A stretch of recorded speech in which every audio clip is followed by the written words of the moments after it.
કે ચોમાસું આવી ગયું છે તો આપણે ગરમ ગરમ ભજીયા, તો વરસાદ પડતો હોય તો આ રીતના ગરમ ગરમ ભજીયા ખાવાની મજા પડી જાય. તો એકદમ પોચા રૂ જેવા પાલકના ભજીયા તો એકદમ ટેસ્ટી બનીને રેડી થાય છે.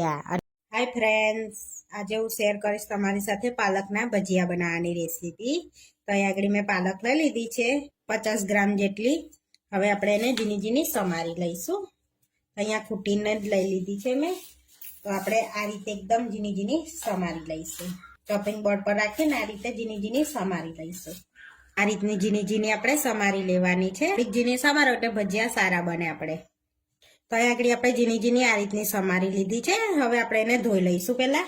તો એક મોટા વાસણમાં કરી લઈશું. તો 1 કપ જેટલી આપણે પાલક લીધી છે. હવે એની અંદર પાણી એડ કરી દઈશું આપણે. તો આ રીતે અંદર પાણી એડ કરીને ધોઈ લેવાની છે, જેથી દળબળ હોય એ નીકળી જાય પાલકમાંથી. તો આ રીતે ધોઈ લીધી છે આપણે. હવે આપણે કાનાવાળી ટોપલીમાં કાઢી લઈશું એને પાલકને આ રીતે, એટલે વધારાનું પાણી નીતરી જાય બધું. આપણે થોડી વાર માટે 10-15 મિનિટ માટે રવા દઈશું, જેથી વધારાનું પાણી નીકળી જાય તો આપણે લોટ ઢીલો ના થઈ જાય એટલા માટે.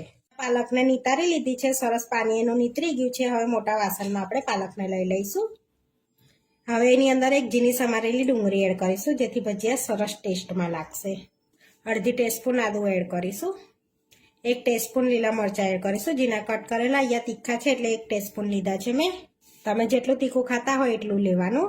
તો અહીંયા આગળ મેં લીલું લસણ લીધું છે 2 ચમચી જેવું. તો સિઝન છે તો આપણે લીલું લસણ એડ કરીએ, સિઝન ના હોય તો નહીં એડ કરવાની. હવે ધાણા લઈશું, ટેબલ સ્પૂન જેટલા ધાણા લઈશું. અડધી ચમચી મરી પાવડર લઈશું. સ્વાદ પ્રમાણે મીઠું એડ કરીશું. ચપટી હળદર એડ કરીશું. ચપટી હિંગ એડ કરીશું. 1.5 ટેબલ સ્પૂન ખાંડ એડ કરીશું. 1 કપ બેસન એડ કરીશું, બીજું પછી એડ કરીશું જરૂર પડશે એમ. હવે મિક્સ કરી લઈશું પહેલાં એમને બધું આ રીતે. અહીંયા બીજો અડધો કપ આપણે બેસન એડ કરીશું. તો ટોટલ 1.5 કપ આપણે બેસન એડ કર્યું છે. હવે થોડુંક પાણી એડ કરીશું. 2 ટેબલ સ્પૂન જેટલું પહેલાં પાણી એડ કરીને મિક્સ કરી લઈશું. ફરી 2 ટેબલ સ્પૂન જેટલું એડ કરી દઈશું આ રીતે. વધારે બેસન એડ કરવું હોય તો પણ કરી શકાય છે આમાં બેસન. હવે આપણે 1 ચમચી જેવું બીજું એડ કરીશું. હવે મિક્સ કરીને સરસ એવું બેટર બનાવી લઈશું આપણે. હમણાં આપણે આ રીતનું બેટર રાખ્યું છે, જોઈ શકો છો. સરસ એવું આપણું સરસ એવું બેટર રેડી થઈ ગયું છે. આ રીતનું ભજીયા પડે એ રીતનું રાખવાનું છે.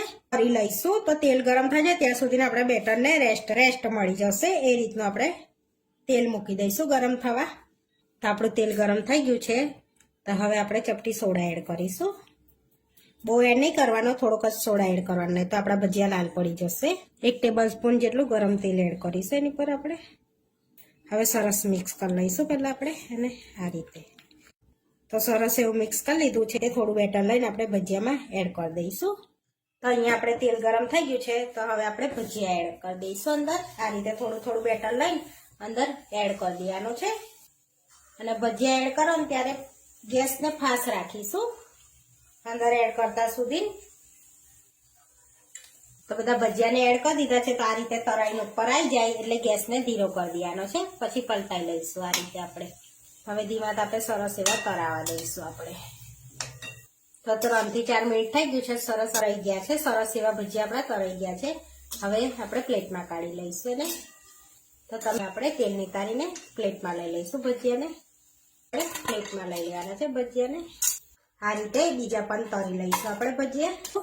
તો આપણે ભજીયાને તરી લીધા છે. હવે સર્વ કરી લઈશું. અહીંયા પ્લેટમાં આપણે ભજીયા લઈ લઈશું. હવે ડુંગળી લઈ લઈશું આપણે. હવે ચટણી લઈ લઈશું આપણે. તો આ ચટણીની રેસીપી મેં આગળ શેર કરેલી જ છે, ત્યાં જઈને જોઈ લેજો. તો આપણે ભજીયા તોડીને બતાવું તો સરસ એવા જારી જેવા આપણા ભજીયા રેડી થઈ ગયા છે. આપણા પાલકના ભજીયા બનીને રેડી થઈ ગયા છે. આવા વિડીયો જોવા માટે મારી ચેનલને સબસ્ક્રાઈબ કરો, લાઈક કરો અને શેર કરો. અને તમે જરૂરથી ટ્રાય કરો. ફરી મળીશું નવા વિડીયોમાં. કોમેન્ટ કરીને જરૂરથી જણાવજો કે તમને અમારી રેસીપી કેવી લાગી.